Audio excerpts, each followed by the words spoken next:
सुनुना ए सभा से होचंती महान महापुरुष डॉक्टर सर्वपल्ली राधाकृष्ण दुई चरण जुगल मोर शतकोटी प्रणिपात अर्पण करुछि।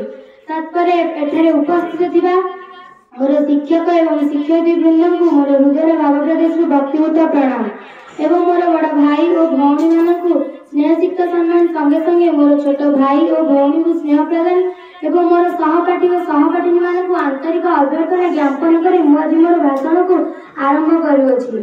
1888 मसीहा सेप्टेम्बर 5 तारिख दिन पितामाता कोल मंडन करथिले नवजात शिशु डॉक्टर सर्वपल्ली राधाकृष्ण। से नवजात शिशु बड़ होई दिले स्वाधीन भारतर द्वितीय राष्ट्रपति हेबे बोली कहार केबे कल्पना नथिला। तांकर प्रगाढ़ प्रतिभा एवं प्रगाढ़ ज्ञान देखि पितामाता शिक्षा देने कौन अभाव रखी नथिले, किंतु से पितामातांकर नाम को एवं नाम को स्वर्ण अक्षर इतिहास लिपिबद्ध कर जाइछन्ति। समस्त कहते गुरु अर्थ जे अंधार आमको आलोक, एटा ठीक। गुरुर अर्थ गुर अर्थ होछि अंधार, रूर अर्थ होछि आलोक। जे हमको अज्ञान रूपक अंधार ज्ञान रूपक आलोक को आणती से होछन्ति हमर प्रकृत गुरु। गुरुकुल आश्रम रे जेतेबेले शिष्य माने रहुतिले सेमाने पाठ पढ़िया सहित विभिन्न प्रकार कार्य एवं संस्कार शिखुतिले। समाज संग्रह, रोषेई कार्यक्रम, गोसेवा इत्यादि विभिन्न प्रकार कार्यक्रम शिखुतिले। किंतु आग काल जेतेबेले गुरु मानक शिष्य माने देखि जाउतिले सेतेबेले तांको हस्त जोड़ी कर जोड़ी प्रणिपात करुतिले। किंतु आजिका जुगर पिला माने गुरु को देखिले भय करिबा अपेक्षा गाड़ी रे बसी कार रे बसी हाई फाई भाबरे कहले हेलो हाय साल्यूट मारी कहले सर नमस्कार। किंतु एटा भूल। हम जदि जने भल छात्र होई जदि हम एमिति करबा ताला ना कोन करि परिबा।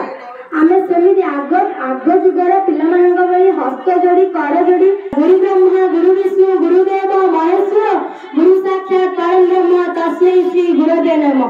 गुरु हमर ब्रह्मा, गुरु हमर विष्णु, गुरु हमर महेश्वर। जेमिति हम ईश्वर को भगवान कहते सेमिति गुरु होचंती सर्वश्रेष्ठ। गुरु होचंती सबुठारु श्रेष्ठ। मोर प्रथम गुरु होचंती मो मां, मोर द्वितीय गुरु मो पिता, मोर तृतीय गुरु मो विद्या, मोर चतुर्थ गुरु मो कर्म गुरु, मो तृतीय गुरु होचंती मोठु सबुठारु श्रेष्ठ।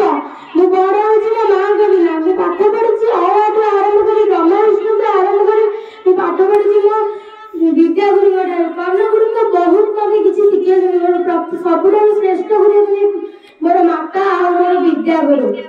गुरु को न मानिबाला गुरु ही साक्षात ईश्वर।